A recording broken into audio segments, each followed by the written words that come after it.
Hi, I'm Melissa Fregagpan, and you're watching MediaPlex Live at 1.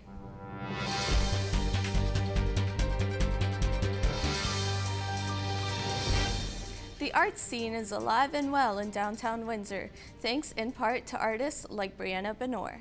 We had a chance to sit down with her on this edition of 3 Minutes With. Hello everyone, I'm Ryan Bro and you're watching 3 Minutes With. My guest today is Brianna. Brianna, thanks for coming. Thank you for having me. So what type of art do you make? It's neo-psychedelic pop art with heavy influences from the 1960s and 1970s era. And what inspires you? What inspires me is life itself, the community, the people, my friends, and my family. And do you have any new pieces you're working on, or what's yes, I'm currently, I just currently finished the Rat Pack, actually. Yeah, so that's with Frank Sinatra, Dean Martin, and Sammy Davis Jr. How long did it take to work? It did take quite some time, about over 4 months period of time, just because of the holidays. And describe it, what's it look like? So it has the three musicians, actors, and it has a display. Well, they're actually in a black and white color scheme, and then in the background there's a lot of different colors. I do have sequences as well. It's poppy. It's like pop art, so it's very vivid and wild. And what's your favorite thing about creating art? I'd have to say the transition, the process, just the experience itself. I find it to be very liberating, and it's a great feeling. And what's the favorite piece you've created? I'd have to say the Rat Pack, just because it's a full transformation, like an alchemical transformation that I have gone through. So it really hits home. It means a lot to me. Is there any new pieces you're working on? I'm going to be working on another one called The Promised Land. So it's going to be kind of like Eve in the Garden of Eden. And it'll be like kind of representation of myself. So yeah, that should be a great piece, and that'll be in oil, not acrylic this time, so I'm kind of excited about that. Do you have the color scheme down yet? Or? No, I'm just going to wing it. I'm just going to go with it. Whatever is going to come out of me, I'm just going to put that out into the world and see what happens. And so what's next?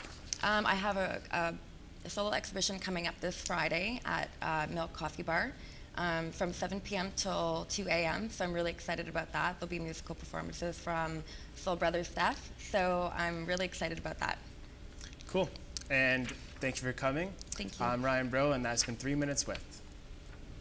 Drinking alcohol affects different people in different ways, as explained in Kenneth Bullock's Health Minute. Hello all, I'm Kenneth Bullock, and welcome to your Health Minute. Today I'll be giving you a few tips on keeping yourself safe and out of a cell when you go out drinking. 1. Always have a contingency plan. If you can figure out a way to get there, you should have a plan to get out as well. Whether it be having money for a cab or someone being designated driver, most accidents involved with drinking happen in a car or getting from point A to point B. 2. Set a limit for yourself. We all have some idea of how many drinks we can put back, so be aware of how much you're putting in your system. Now, it varies for people how much one can stand, but every day is different. You never know when one beer might hit you harder than expected. 3. Eat a good amount of food. It doesn't matter who you are. Having food in your belly is essential when having alcohol. If there's nothing to soak up the booze when it goes down, you might be going down with it. Anything with bread is always a good choice, as well as you should drink water if you need to slow down a bit. That's all the information I have for now. I'm Kenneth Bullock, and this has been your MediaPlex Health Minute. If you're looking for an exciting career opportunity, then you might want to check us out here at the MediaPlex. 5, 4, 3, 2, 1, cut and cue. Good afternoon. I'm Sean Preble, and you're watching MediaPlex Live at 1. If you want to work in the media, then you'll have to come to the St. Clair College Journalism Program, where we teach you to be a converged journalist, working in TV, radio, print, and digital. Call 519-972-2727. We want you. We want you. Turning to weather, instead of an alarm clock this morning, I woke up to thunder and lightning. Today, there's a risk of more of the same, with a high of 16 degrees. Tonight, the unsettled weather continues with a low of 13, and for Friday, we can expect a mix of sun and clouds with a high of 13. Thanks for tuning in. I'm Melissa Fregagpan, and you've been watching MediaPlex Live at 1.